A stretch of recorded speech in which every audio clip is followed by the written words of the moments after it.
que é já expert na K21, e vai falar sobre diversidade e times de alta performance. E você está perdendo dinheiro? Boa. Fica à vontade, Samira. Pode se apresentar aí. Oi, gente. Tudo bem?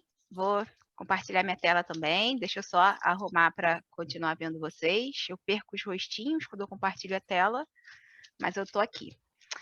Então, a gente vai falar um pouquinho sobre diversidade e como é um assunto muito em pauta ultimamente, eu vou trazer os vieses daquilo que eu tenho aprendido e compartilhar com vocês alguns pontos que a gente precisa ficar olhando para conectar com diversidade e rentabilidade nas organizações onde a gente trabalha. Nossa, sou eu, como vocês podem ver. Eu sou mãe. Então, eu sou mãe da Amélia. A Amélia tem 4 aninhos e isso mudou a minha vida completamente. Eu sou Potterhead Ruvia, então amo Harry Potter e amo Doctor Who. Quem aí se identificar, depois a gente pode conversar. Sou muito apaixonada por animais, tenho alguns em casa, os meus bichinhos de estimação. E sou a Agile Expert lá na K21, né? Também dentro da K21, eu abraço muito a bandeira de diversidade, tanto dentro da K21 quanto fora. Então, antes de falar sobre qualquer coisa, eu quero dizer que, para a gente, diversidade, ela é um superpoder. A gente começa a enxergar como diversidade uma forma de a gente começar a mexer alavancas empresariais e conseguir atingir resultados, de fato, que são tangíveis, no final das contas. A diversidade não é um obstáculo. E aí, vamos lá. Eu fui criada, gente, em um ambiente que diversidade não era o aspecto mais importante de se preocupar na vida. Eu fui levada a acreditar que isso era uma luta que uma geração futura ia lutar, que não tinha nada a ver comigo. Então vamos lá, eu sou formada numa área de exata. E na área de exata que eu me formei, o ambiente era predominantemente masculino. Eu me lembro que no meu primeiro período do curso de ciência da computação, a gente tinha apenas 4 mulheres numa turma de 60 homens. E quando eu saí da faculdade, o cenário que eu encontrei lá fora, ele era muito parecido. Onde eu comecei a trabalhar, eu olhava para os meus pares e para os meus líderes, eu via que ainda era muito mais assustadora a quantidade de homens brancos ocupando os lugares ou juntos aos meus ou acima de mim. Comecei a perceber também, gente, que a grande maioria das empresas viam a diversidade como uma forma de parecer só politicamente correto. E eles não viam isso, de fato, como uma prioridade do negócio e uma forma de alavancar seus resultados. E aí vem para 2019, foi quando eu entrei na K21, e eu comecei a trabalhar num time que é diverso na sua natureza. E, gente, vamos lá, é óbvio que a gente tem muito ainda o que melhorar, porque a gente fala como a Ceci trouxe na conversa dela, a diversidade vai abranger vários aspectos, tá? E aí, dentro do nosso time, a gente enxerga como ter pessoas diferentes na sua origem, né, na sua singularidade, é peça fundamental para a gente construir esse nosso senso de identidade e a gente conseguir alavancar o time como um time de alta performance também. A gente consegue aprender uns com os outros e também consegue criar soluções e resolver problemas complexos no nosso dia a dia por conta dessa nossa base, por conta da nossa forma de enxergar as coisas de formas diferentes e aceitar, né, que cada um tem as suas particularidades. E aí eu comecei a me perguntar, gente, será que as empresas são genuinamente diversas e elas são, de fato, inovadoras? Será que essas empresas diversas são genuinamente mais competitivas no mercado? E a gente entra assim, gente, de uma forma bem simples, a diversidade, ela veio para entender que cada indivíduo é único. E também veio para dizer que a gente precisa reconhecer as nossas diferenças pessoais e que isso não deve se sobrepor ao outro. A gente sabe que nós somos indivíduos com características e experiências diferentes e muitas vezes com culturas totalmente diferentes, apesar de estarmos inseridos nos mesmos ambientes. Existem vários aspectos, né, que devem ser considerados quando a gente fala sobre diversidade, e a base da nossa conversa hoje vai sempre ser fatiada e priorizada por alguns aspectos, mas eu queria retomar um ponto aqui, que é a inclusão dentro desse aspecto da diversidade. A inclusão, a princípio, ela é vista como um direito humano e é sobre aceitar, respeitar, valorizar, enxergar o outro, independente, né, de como o outro é, independente da sua raça, do seu gênero, da sua condição social, da sua orientação sexual, das suas deficiências, enfim, né, religião, opiniões políticas e tudo mais. E a gente fala que é muito mais sobre dar acesso e oportunidades iguais às pessoas e eliminar esse desrespeito e a intolerância com o outro. Vamos lá, em certo ponto, a gente pode dizer que a inclusão vai afetar todo mundo em algum momento da vida.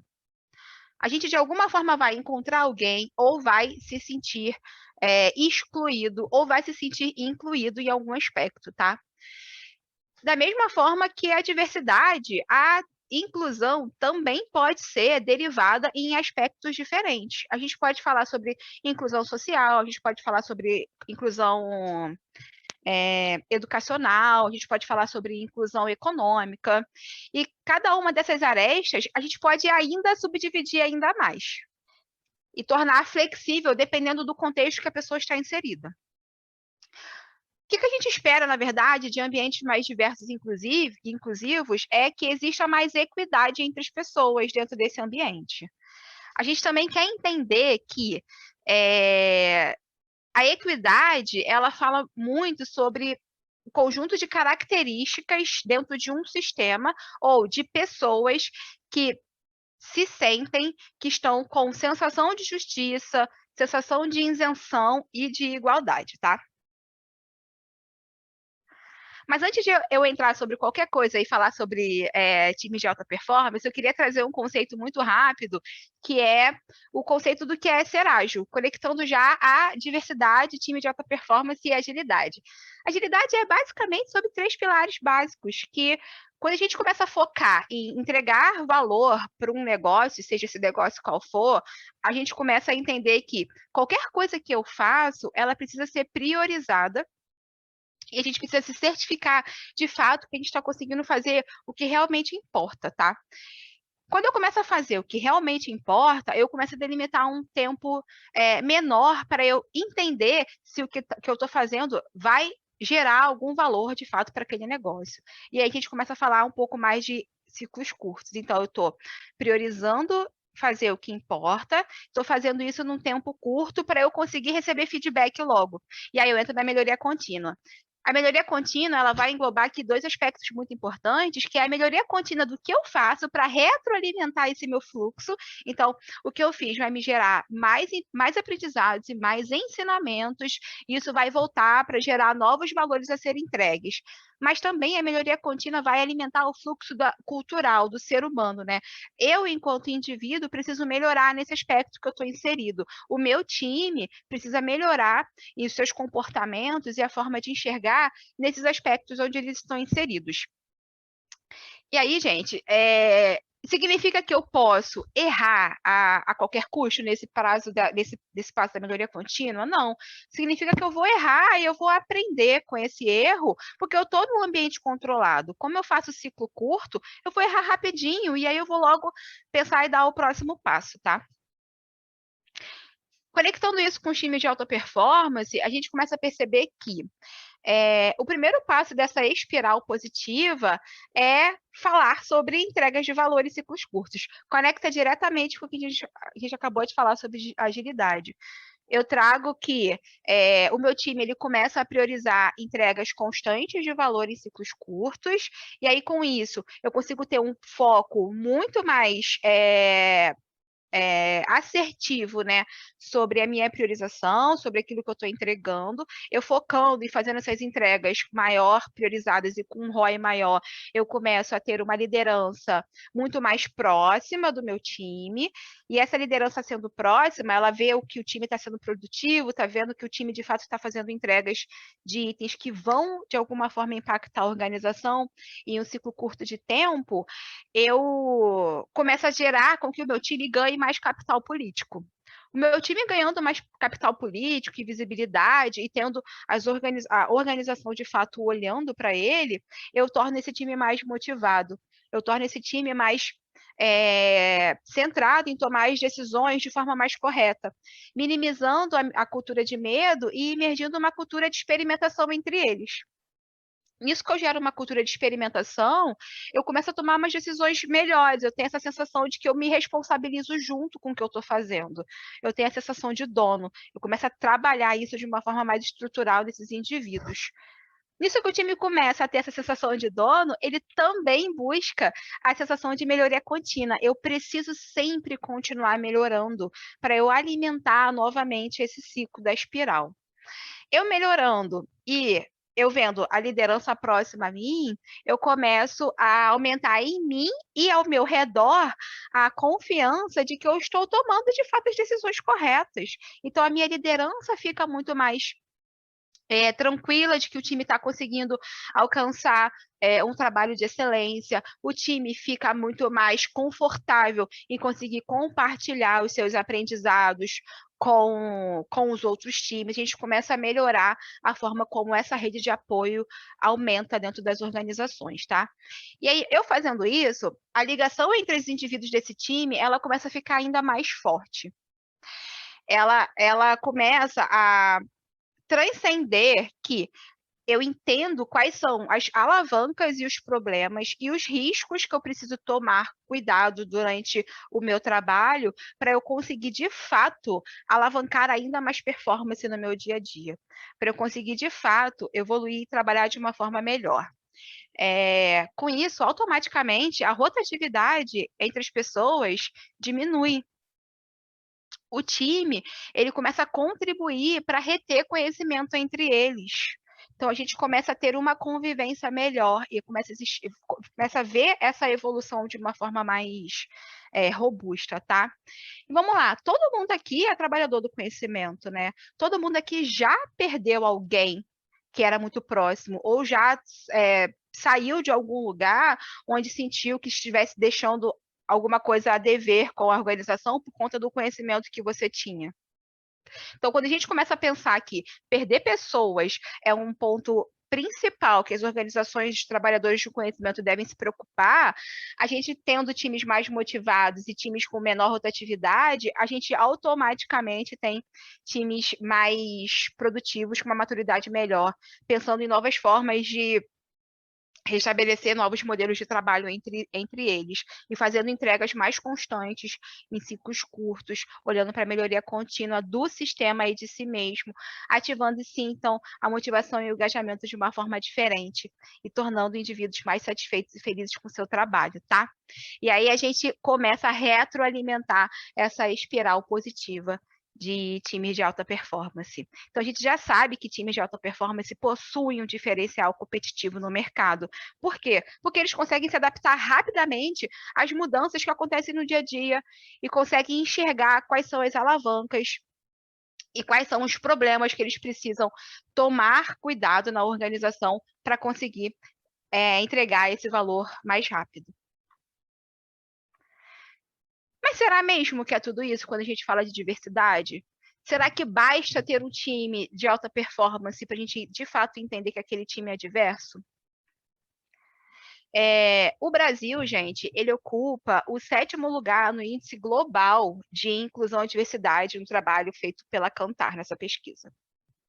As empresas brasileiras têm 34% dos seus colaboradores falando que enfrentam obstáculos relacionados a gênero, idade, etnia e orientação sexual nas suas carreiras dentro das organizações.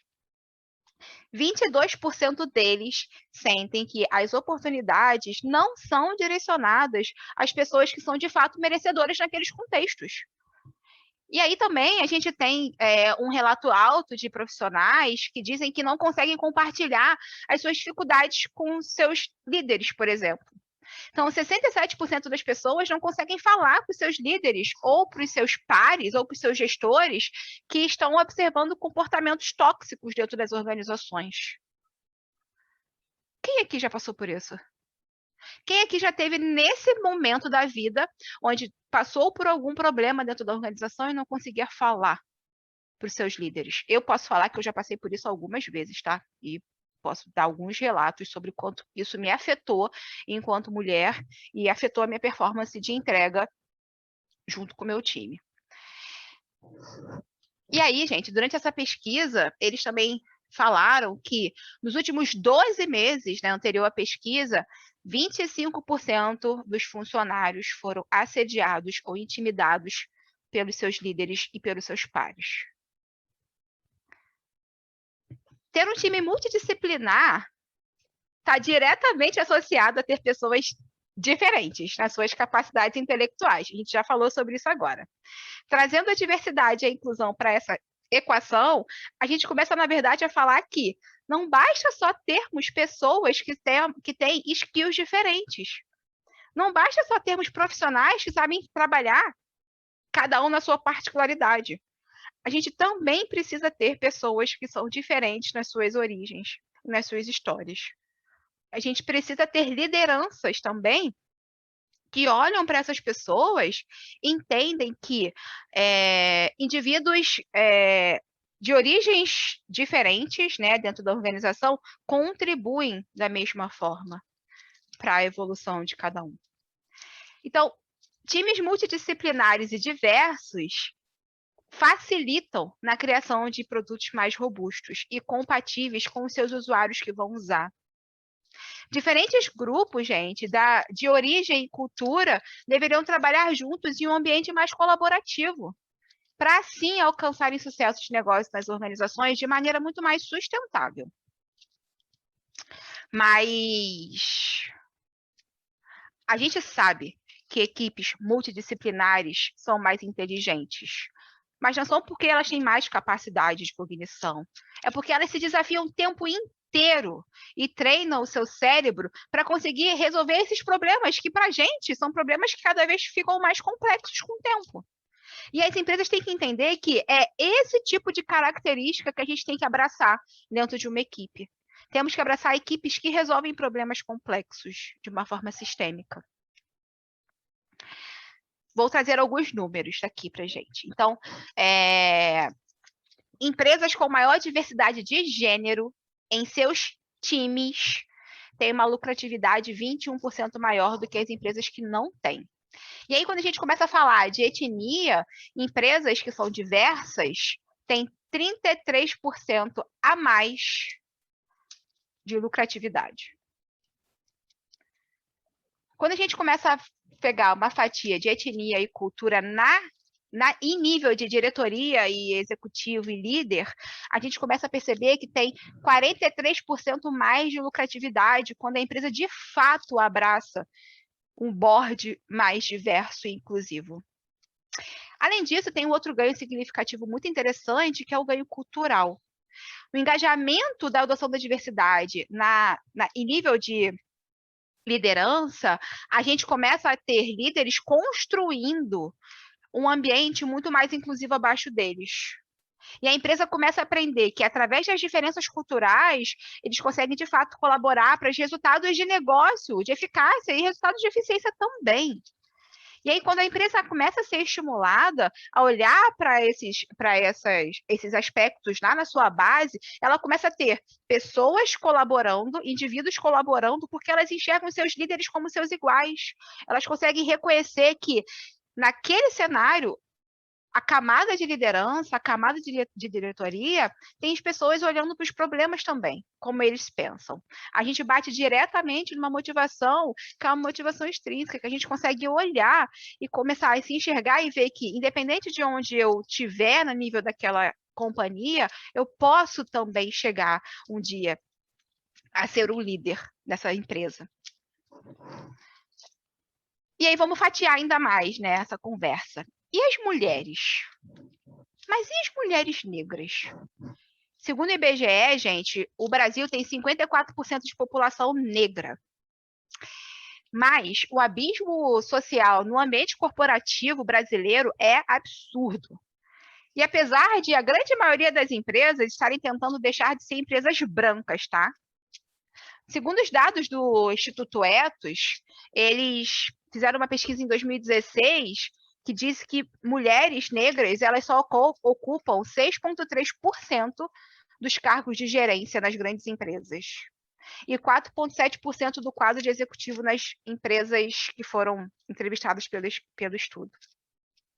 Quando a gente chega a nível de diretoria, apenas 0,4% de mulheres negras participam de quadros a nível de executivos e conselhos nas organizações.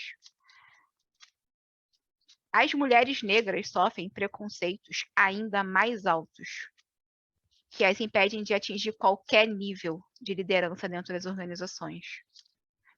E é o nosso dever olhar para isso. É o nosso dever olhar e entender como que a gente começa a movimentar as alavancas para tornar isso um problema menor no futuro, tá?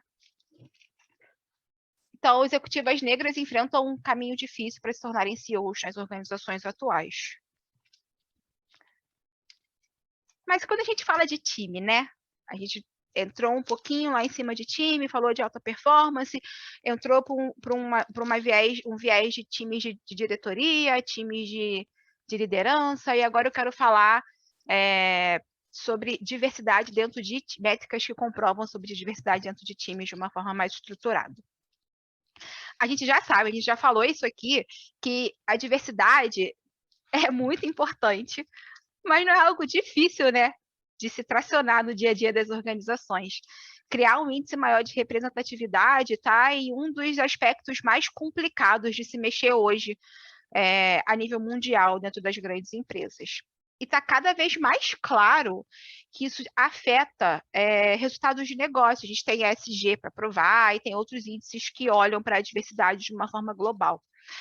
E se esses números que a gente trouxe aqui hoje ainda não conseguir te fazer puxar essa bandeira dentro das organizações, é importante lembrar que empresas que genuinamente abraçam a diversidade e a inclusão a níveis de fato que são significativos, têm resultados financeiros 25% maiores em relação aos restos das organizações que não têm. Gente, de todo o meu coração, até hoje eu não consegui ver um C-Level que não ficasse apaixonado pelo fato de conseguir 25% mais de resultado financeiro nas suas empresas. Não existe um jeito mais fácil de convencer uma liderança de que a gente precisa usar a diversidade como forma de alavancar o nosso negócio, se não mostrar esses números. E o que eu espero hoje é que a gente consiga defender essa bandeira de uma forma mais estruturada por onde a gente passar. Se eu pudesse fazer um resumo, gente, eu diria que pessoas de origem diversas podem realmente alterar o comportamento da maioria dos seus pares, da maioria das pessoas ao seu redor e da maioria das organizações, levando para dentro das empresas um pensamento muito mais humanitário e preciso, a gente conseguir, de fato, resolver aqueles problemas que importam. Equipes diversas se atentam constantemente a fatos e permanecem muito mais objetivas na hora de resolver esses problemas. E além de encorajar que outras pessoas também tomem decisões desprovidas de pré-julgamentos. E o que a gente merece, no final das contas, é que as pessoas tomem decisões olhando para a gente puramente porque a gente é. Além disso, equipes diversas, elas processam as informações de uma forma muito mais minuciosa e cuidadosa, garantindo com que o outro entenda por que aquela decisão foi tomada.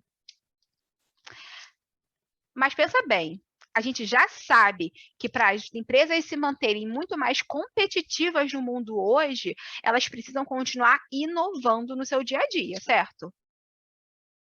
E há alguma forma melhor de inovar do que contratando pessoas diferentes que não pensam da mesma forma?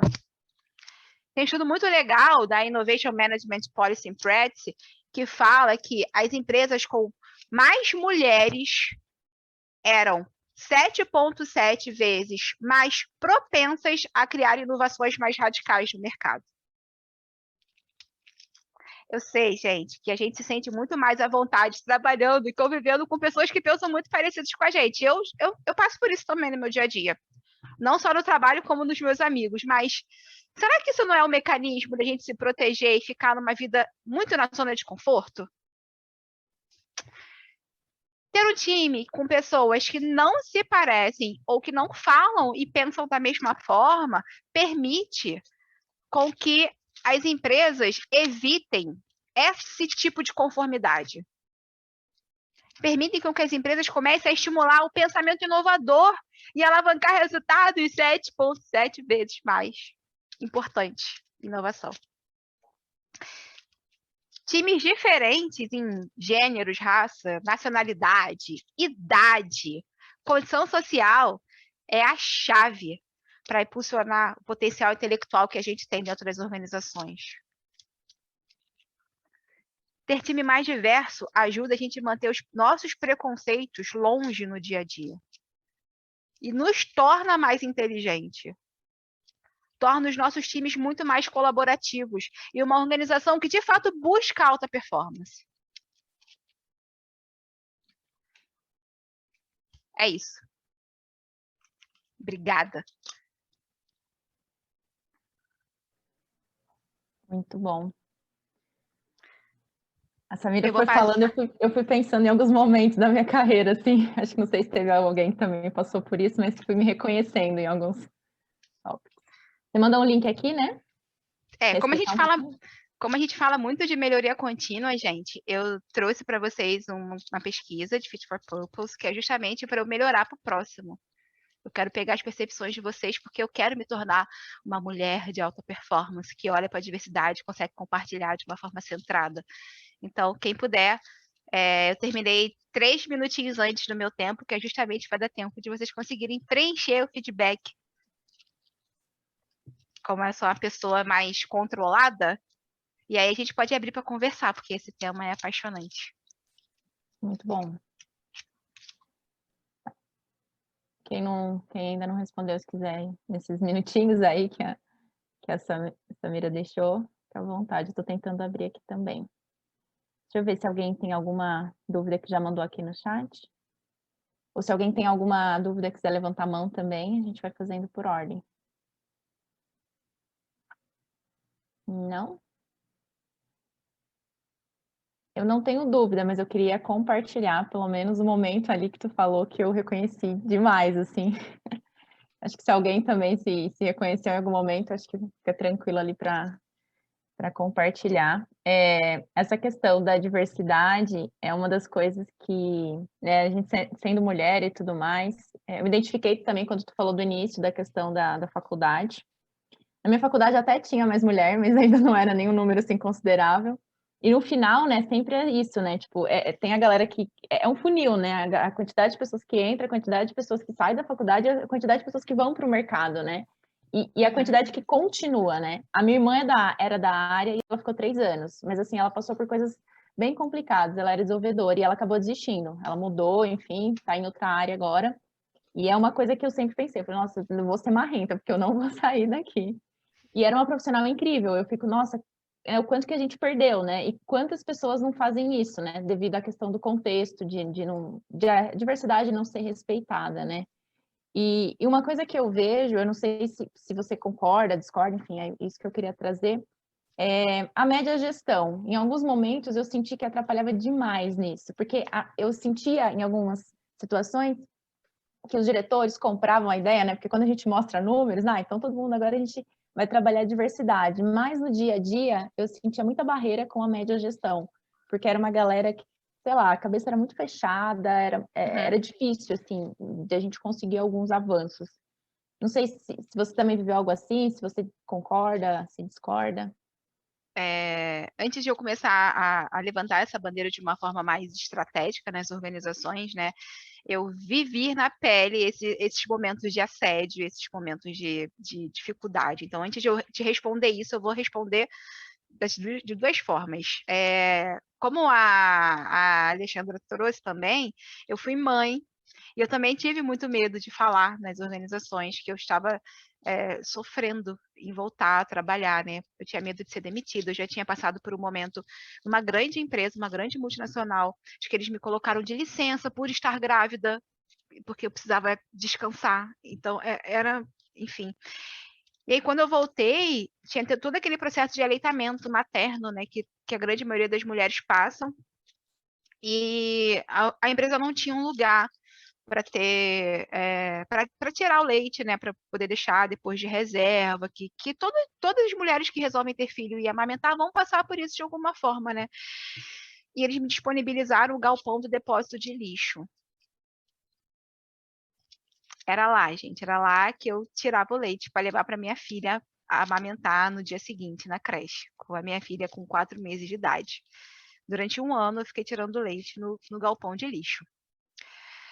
O mais interessante disso, Jana, é ver que quem recomendou esse lugar para mim era uma mulher. Era a minha gestora na época.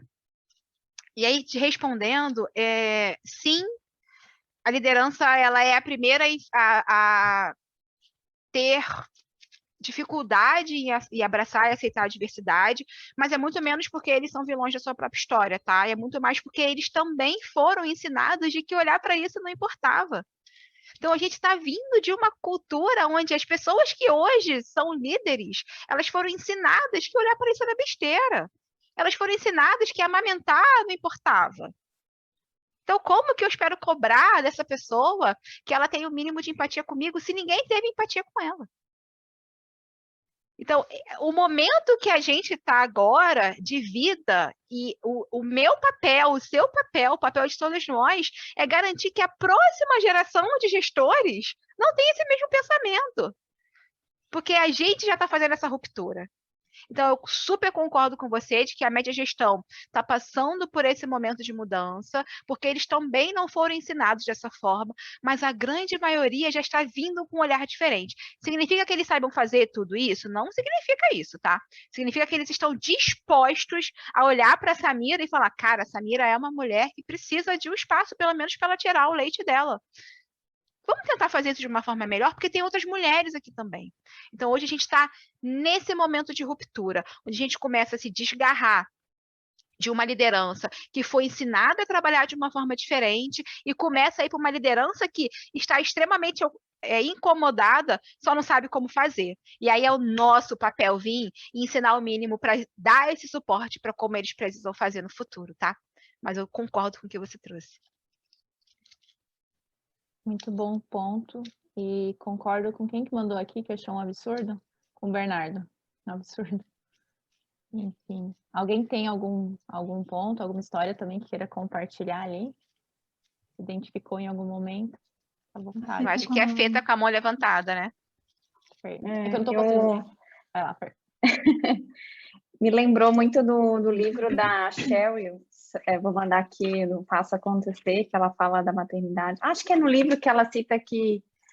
E aí eu conectei com a palestra da Cici também, da gente se posicionar, né? Independente da sua causa, enfim, da sua diversidade, de você se posicionar. Eu acho que foi no livro que ela comenta que não tinha uma vaga, ela estava grávida, daí, enfim, toda inchada, aquele final de gestação, e era muito longe para andar do estacionamento até o escritório, e aí ela sugeriu lá dentro para ter uma vaga exclusiva para gestantes ou mães, enfim, bem do lado da porta do escritório, né? E primeiro você pensa, né? Ai, não vou fazer isso, imagina, né? Ai, vai incomodar as pessoas, ai, que absurdo. Mas, cara, se a gente não se posiciona, se a gente não fala, né? A gente tem que ir com a mentalidade que o não a gente já tem. Então, cara, a gente tem que construir o novo, né? E isso para homens e mulheres, e, enfim, para a gente ver a mudança acontecer, né? De fato, Fê. A gente começa a entender que, diferente da Samira de antigamente, a Samira de antigamente queria tacar fogo em todo mundo, né? Eu super confesso de que eu ia tacar fogo em todo mundo, assim, se eu fosse num momento anterior na minha vida. Mas hoje eu sou uma pessoa que já consegue enxergar que a revolução não faz parte da forma como a gente começa a mudar as organizações e a mudar o mundo, que a gente precisa começar a mudar o mundo de uma forma mais evolucionária, né? Olha o meu cheirinho de Kanban aqui no meio. A gente precisa começar a construir pequenos degrauzinhos de alicerce, pequenos focos de alicerce, para conseguir, sim, dar um passo ainda mais forte. Então, mais uma vez, esse grupo de pessoas aqui hoje tem a missão de sair daqui, levar esses números e construir o primeiro alicerce para a gente ter um mundo mais forte amanhã. É o que eu espero de compromisso da gente enquanto seres humanos que olham para a diversidade e não seres humanos que sabem tudo de diversidade, não é isso? Eu não sei tudo de diversidade, gente. Eu sou uma mãe que começou a aprender porque eu falei, eu não posso deixar esse mundo do jeito que tá para minha filha. Ela é o único legado que eu tenho para esse mundo e eu preciso dar para ela um mundo melhor. E quais são os pequenos passos que eu dou para deixar esse mundo melhor? Então é essa semente que a gente tem que plantar no nosso dia a dia, em todo e qualquer lugar que a gente começa a navegar. B. Olha eu roubando a facilitação, desculpa. Oi, gente, queria também trazer um relato. Eu acho que sou muito fã da Samira, quero parabenizá-la aí por todos os dados que ela trouxe, por essa contribuição preciosa, assim, acho que é um olhar muito humano e precioso, assim, uma dádiva poder ouvir isso, né? E queria também dizer que eu concordo muito com tudo que você disse, assim, mas aquele lugar de revolta sempre aparece pra gente, né? E digo isso porque eu acho que o nosso caminho, ele é extremamente longo, assim, né? Mas acredito também, tanto quanto você, que se a gente não achar esse caminho, né, de legado para deixar no mundo, a gente vai seguir nesse processo de dificuldade, né? E eu, como um militante de movimento social também, sei que a gente tem que pedir o mundo mesmo e achar esses espaços de negociação, né? E eu tenho uma experiência muito parecida nesse sentido, porque eu sou uma pessoa transmasculina, né? Isso significa que eu fui biodesignado do sexo feminino e ao longo da minha trajetória eu me identifiquei como uma pessoa transmasculina, que não é homem, mas depois a gente entra nesse mérito. E aí, quando eu comecei a trabalhar, eu sou professor, né? E tive experiências como uma pessoa transmasculina na escola, mas do ambiente corporativo isso foi muito delicado, porque eu cheguei com uma identidade feminina no meio do caminho eu mudei de identidade, né? Me chamava Bianca antes, né? Agora me chamo Bernardo.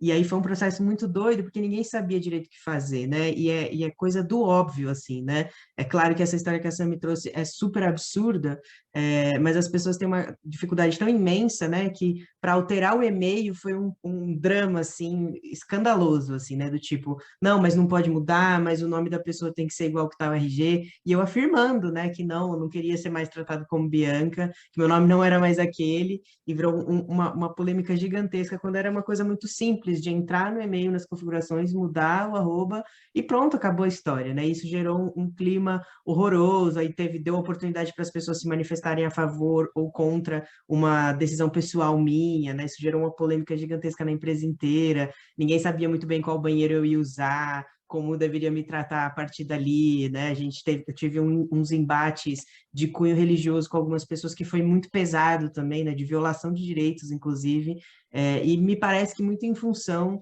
das pessoas saberem pouco como tratar isso e se esquecerem de uma regra básica, né, de que somos todos humanos no final das contas, né, e só para a gente pensar também, e a importância de levar isso para fora que existem alguns sujeitos que são dignos de humanidade e outros sujeitos que não são, né, e a nossa briga, no final das contas, é para equalizar esse direito à humanidade a todas as pessoas, né, porque se a gente tem um grupo de pessoas sendo desumanizadas por serem quem são ou por trazerem características que o valham, né, para serem desumanizadas, a gente tem que levar isso como uma bandeira, como um ponto de flexão mesmo e de deixar esse mundo melhor para que as nossas crianças sejam efetivamente protegidas dessas situações, assim, né? Então, faço um coro aí, não é nenhuma pergunta, mas mais um coro de que a gente leve esses dados, leve essas discussões para a nossa vida, para o nosso dia a dia, para os nossos pares, né?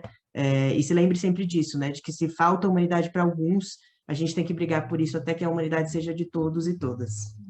Obrigado pelo espaço, Boa, gente. B. Isso bate muito, B, no que a Ceci trouxe, que apesar de a gente estar buscando direitos básicos, que é só o direito à vida, né? Quero viver a minha vida do jeito que eu quero viver, não te interessa como eu vou viver, a gente também precisa se educar.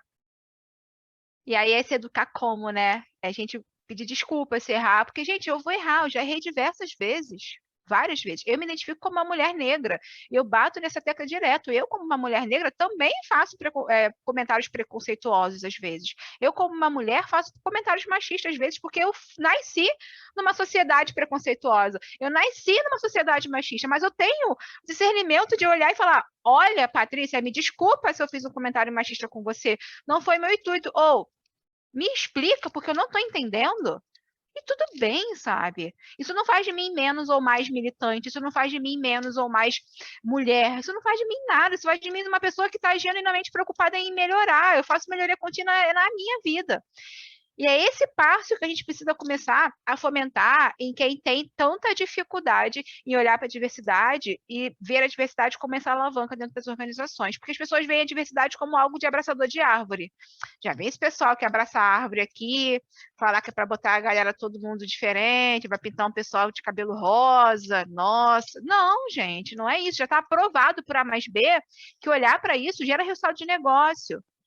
E tudo bem que a gente não sabe fazer isso ainda. Se coloca nessa posição, não sei fazer, eu preciso de ajuda. E a gente vai ajudar de alguma forma.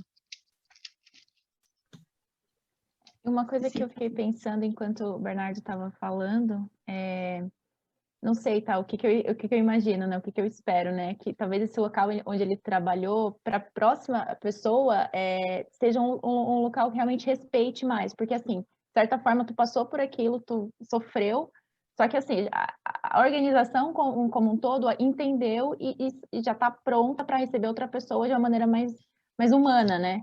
É isso que eu queria entender. Porque sempre tem alguém que abre o caminho ali, né? E aí, o próximo que vier vai estar numa situação melhor. Eu queria saber se essa empresa, enfim, se a organização conseguiu também evoluir também nesse sentido, né? A gente fala de evolução como pessoa, mas eu também penso na questão da organização. É uma Sim, dúvida, tá? nossa, Curiosidade. total, assim, eu acho que as pessoas saíram de um lugar de... É porque a gente também, quando entra numa empresa, né, e agora eu tô tendo essa experiência na K21 de ser bem disruptivo, né, para o modelo tradicional que eu tenho, e de chefe, de departamento, etc, etc, etc, mas a gente entra nessas empresas, né, e acho que por umas angústias pessoal nossa, né, nossa, eu preciso desse salário, melhor eu me comportar, que a gente tem esse estereótipo, né, do que é esse lugar. E aí eu sentia, né, das pessoas que eram minhas parceiras, assim, de almoço, das pessoas que eram próximas, que elas tinham a vontade de se posicionar, porque os vexames que eu passei foram públicos, né, a gente trabalhava todo mundo no mesmo ambiente, e aí era tudo muito público, né. Essa menina dizia coisas do tipo, eu não quero saber, eu não vou te chamar de Bianca e pronto, seu nome eu não vou te chamar de Bernardo e pronto, seu nome é Bianca, e era um clima, assim, que todo mundo ficava tenso, mas todo mundo ficava naquele lugar do tipo, nossa, se eu me manifesto, eu arrumo uma confusão aqui nesse ambiente de trabalho, eu preciso desse emprego, eu preciso desse salário, né? E aí, com muito custo, assim, com muito esforço, né, com muita terapia, porque a gente precisa ir para esses lugares, as pessoas foram entendendo que tem um lugar entre você poder se posicionar e não correr esse risco de perder seu emprego, né? Tipo, você tem certos limites ali que dá para serem estabelecidos, né? E acabou que no final das contas ela pediu as contas, né? Porque a gente não conseguiu contornar a mesma situação, e foi uma pena, porque eu sempre prezo pelo diálogo, né? Mas ela não tinha essa disposição. E eu acho que o meu legado, depois que eu saí dessa empresa, foi que as pessoas aprenderam a se posicionar sem temer seus cargos, né? Sem temer que isso vá virar uma retaliação, porque a pessoa está se posicionando além do que é pedido ali dentro daquele escopo de trabalho e tal, né? Então, acho que todo mundo aprendeu, eu também cresci muito, né? E eu acho que é isso que a gente tira de lição no final, né? Que é o que sobra, né? Mas claro que o trabalho é muito árduo, assim, acho que como a Sami falou, e eu me lembrei de uma amiga muito querida que traz um termo muito importante para a gente enquanto ser humano, né? E bem freiriano nesse sentido, porque eu sou professor, né? E sou adepto de Paulo Freire, da gente aceitar nossa incompletude e conseguir habitar os nossos desconfortos por errar, né? No final das contas, é muito sobre isso, assim, de que quando a gente consegue habitar o desconforto de estar errado, de ter que aprender, de ter que escutar, de ter que pedir ajuda, é muito mais generoso para a humanidade do que a gente achar, do que a gente querer habitar esse lugar de perfeição, sabe? Então, acho que eu saí desse lugar nesse sentido, assim, todo mundo aprendeu muito, com certeza. Nossa, adorei a frase e um ótimo legado que você deixou, né? A sorte é minha agora, gente, que tenho o prazer de trabalhar com o Bernardo, né? Pois é. Eles que perderam, a gente que ganha. Muito bom. Pessoal, a gente Jana, tem os minutinhos finais. A Ceci está com a mão levantada, acho que não conseguiu ver. Fica à vontade. Ceci, pode falar. Não, achei muito legal isso que o Bernardo trouxe, né? E a pergunta da Jana também, né? Sobre a gente espera que a empresa tenha se tornado melhor, né? É mais fácil se a gente tiver acordos explícitos. né? Então, se isso for escrito em algum lugar, a gente garante que isso se mantém, sabe? Porque senão, tipo, daqui a pouco dá uma geração diferente na empresa e reverte, sabe? A gente tipo, espero que não seja o caso. Mas aí, tipo, escrever essas coisas é, tipo, mega importante também ali. E o ponto dos middle managers ali, né, dos gerentes intermediários, eu queria voltar isso que eu falar no comecinho, mas aí, tipo, me causou um pouquinho de incômodo aqui, achei legal de trazer. Eu acho que é fácil vender para diretoria, desculpa ser né, tipo, dar opinião na coisa, mas ainda assim, eu acho mais fácil vender para diretoria, porque para a diretoria faz sentido, a diretoria olha mais no horizonte. Mas a pessoa que é middle manager ou que é low manager, né, que é a pessoa que está mais perto ali do dia a dia, ela normalmente não está olhando para o horizonte tão longe, ela está olhando para o depois de amanhã, assim, ou para, sei lá, esse quarter. E quando a gente traz pessoas, aumenta a diversidade de um grupo, a gente tem uma queda imediata para um benefício muito maior no futuro. Mas aí rola bastante medo também dessa queda imediata que vai acontecer. E aí, isso, para mim, é o que eu mais vejo em termos sistêmicos, assim, da resistência do middle management, porque a pessoa fala assim, mas se eu trouxer diversidade agora, eu não vou conseguir chegar na meta Nas financeira minhas que eu tenho. metas, né? É. E aí, Sérgio, o que é interessante é que a curva J, que é essa queda, ela vai acontecer independente de qualquer ser humano que eu colocar, sabe? E aí você associa, tipo, trazer uma pessoa diferente e a curva J. Não, a gente tem que ensinar isso para os nossos gestores. A curva J vai acontecer, ó, calma. Vai acontecer, mas a gente vai ter esses resultados de projeção lá na frente. Então, e de fato, a diretoria, com certeza, por quê, gente? E não é porque os diretores são pessoas que são muito benevolentes, tá? Não, é porque os diretores conseguem olhar para aqueles números e entender o quanto que 25% vai representar no final do ano na lucratividade da organização dele. É só por isso. Então, quando a gente olha para a diversidade, eu puxo muito esse viés de usar o dinheiro, usar o ganho que a diversidade dá para o negócio como forma de a gente plantar a sementinha e conseguir alavancar essas mudanças lá dentro. Muito bom. O William te mandou aqui se a gente tem mais um tempo para provocação. Acho que vale, né? Está tão legal. Vamos mais uns 5 minutinhos aí. Fica à vontade, William. Que assim, deixa eu tentar explicar um pouco. Eu me classifico como revolucionário por natureza. Assim. Então, esse papo de mudanças evolucionárias me incomoda um pouco, principalmente em situações onde a gente talvez não tenha tempo para uma questão evolucionária. E aí, a minha pergunta fica um pouco nesse sentido. Assim, a gente ainda tem tempo para essas mudanças evolucionárias? A gente está à beira da extinção, sei lá, do planeta, com tanto problema que a gente tem. Será que dá tempo da gente esperar essa mudança grão a grão, pouco a pouco? Porque, assim, se a gente pegar as maiores mudanças do mundo, elas nunca foram evolucionárias, elas sempre foram revolucionárias. As grandes mudanças, tipo, as mudanças sociais importantes que a gente teve ao longo da nossa história foram revolucionárias, assim. Então me incomoda um pouco essa questão, porque, assim, até fazendo um pouco a Natália Pasternak aqui, tem gente morrendo, assim. Às vezes a gente está num lugar um pouco privilegiado, que a gente tem espaço para fazer essas mudanças, esse pouquinho, mas tem muita gente passando por questões muito mais radicais, assim. Aí a minha provocação é essa, assim. A gente consegue ser evolucionário sempre? Eu acho, William, que isso vai depender do cenário de onde cada um está inserido, né? Eu tenho um legado para continuar na minha vida. Eu não posso estar à frente de uma revolução. Então, eu prefiro buscar a bandeira da evolução, onde eu sei que eu vou conseguir, de fato, atingir alguma coisa e deixar a revolução para quem consegue fazer a revolução, e tudo bem, sabe? Tá tudo bem, por mim tá tudo bem. Eu faço as minhas batalhas, eu faço as minhas escolhas. Eu, particularmente, não consigo fazer revolução hoje. Venci essa batalha e agora eu escolho melhor as minhas lutas. Mas eu super concordo com você que a grande maioria das mudanças do mundo foram feitas por conta de uma revolução. E a gente vem vendo uma revolução acontecendo há um ano, né, desde a morte do Floyd, a gente tem visto uma revolução de uma forma mais estruturada acontecendo no mundo, e a gente está vendo pessoas perdendo vida. Eu super concordo com você, mas é o tipo de batalha que a gente resolve vencer, né? Quem puder fazer revolução, faça. Eu não consigo fazer revolução hoje porque eu tenho uma vida para cuidar, que é a vida da minha filha, e eu consigo fazer passo a passo na evolução. Mas eu queria ouvir mais gente, quem puder falar. Aqui é só opinião, né, que a gente está dando, cada um a sua opinião.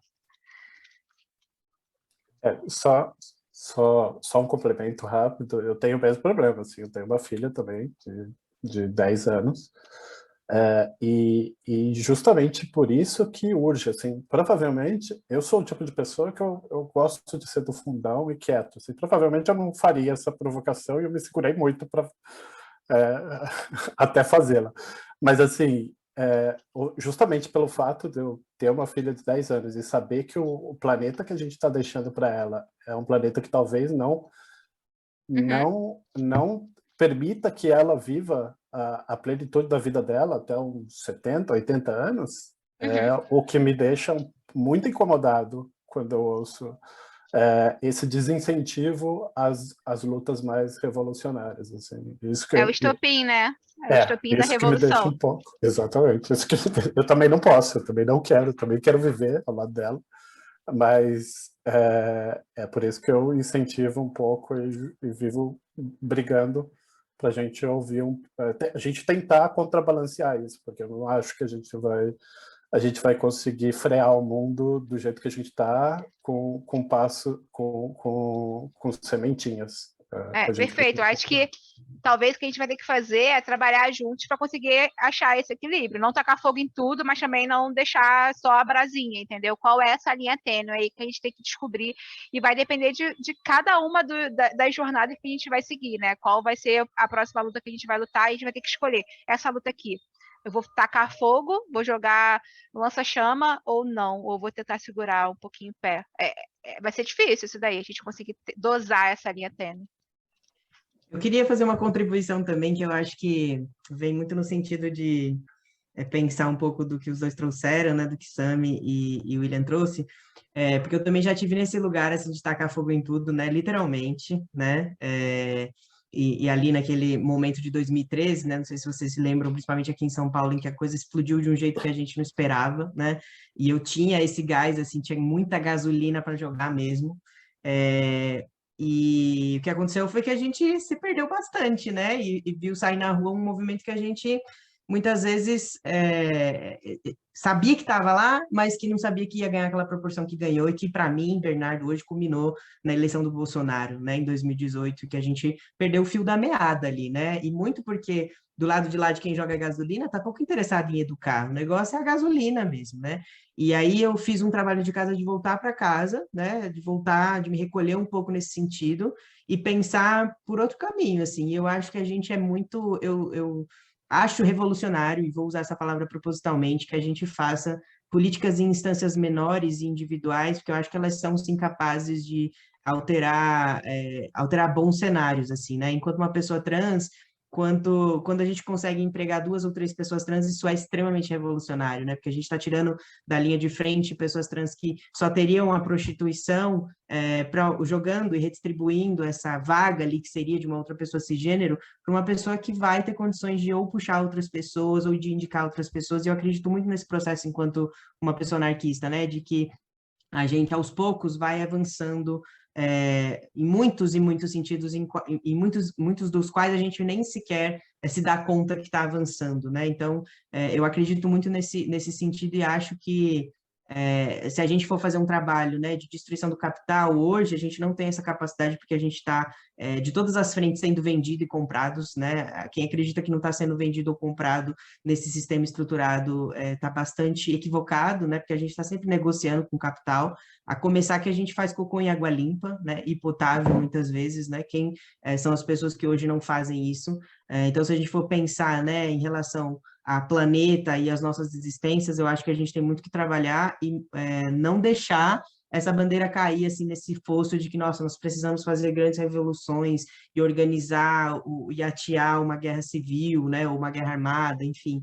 Porque, às vezes, tipo, o caminho, né, me parece que foi assim que o capitalismo chegou até a gente, foi bem sutil, bem aos poucos, né, dessa perspectiva parcelada, né, enfim, não sei se eu estou falando alguma bobagem, mas eu acredito muito que a gente faz revolução, sim, dentro de casa, e acredito muito, sim, que é um processo meio de duas facas aí, né, revolucionário e ao mesmo tempo de evolução, mas eu hoje, por ter vivido o lado de quem joga gasolina, e ter voltado para casa, eu acredito que a educação é esse caminho aí que a gente tem que achar espaços de diálogo, por mais que seja pior, por mais que seja ruim a situação, achar espaços de diálogo e fazer o que a gente consegue fazer, o que a gente dá conta de fazer, para a gente não surtar também, né? Porque surtado ninguém faz revolução nem evolução, né?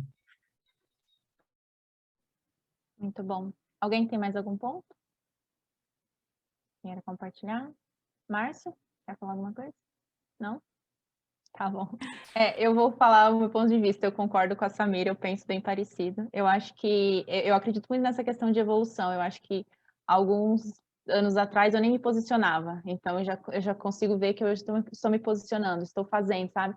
Olhando para a minha história, eu consigo ver isso e eu consigo ver que eu consigo influenciar. Então eu começo a influenciar os meus pais. Então eu acho que assim, é meio que aos poucos, sabe? Eu acho que é muito na linha de quais as lutas que a gente vai comprar. Mas eu acho que tem que ser muito consciente. E assim, eu tô aprendendo pra caramba, tem hora que eu faço um monte de coisa errada, mas eu vejo isso. E aos poucos a gente vai fazendo também apoiando outras pessoas. Então, acho que mesmo que seja pequenos passos, mas a gente já não está onde a gente estava antes. E para mim isso já é sensacional, sabe? Então, beleza? Pessoal, eu vou aproveitar aqui, vou mandar o link para vocês aqui do feedback dessa segunda parte, se vocês puderem, o feedback para a gente. Queria agradecer muito a Samira, acho que hoje foi o dia perfeito, assim, as discussões super válidas, assim, super necessárias também. Eu gostei muito do que o Bernardo falou, eu achei incrível, até anotei aqui para depois procurar a frase, porque eu adorei. Paulo Freire, né, que você comentou, me tocou bastante. É do Habitar o Desconforto, ou qual deles? Deixa eu ver aqui o que você colocou, da questão do desconforto, da completude dos espaços. Ah, sim, é Paulo Freire e uma outra amiga negra, uma feminista negra chamada Tatiana Nascimento. Ela escreve sobre branquitude e faz poesia, é uma pessoa múltipla. O Instagram dela é Tatiana Nascimento, e ela tem um outro Instagram também chamado Branquietude. E, assim, é bem polêmico, tá, gente? Estou indicando aqui, mas é polêmico e é para habitar o desconforto de um jeito bastante severo. Então, estejam preparados aí, porque é pesado. Beleza. E aqui, ó, já mandaram aqui, a Fer mandou, legal. Tem também o nosso board, se quiser, Bernardo, depois tiver algum outro conteúdo que você acha legal também, se quiser indicar, se as meninas puderem mandar o link aqui também para o pessoal, porque Massa. a gente tem bastante coisa lá. Aí fica também com material de apoio. Então, só para reforçar, gente, mais uma vez agradecer tanto a Samira quanto a Ceci, foi um dia muito legal hoje.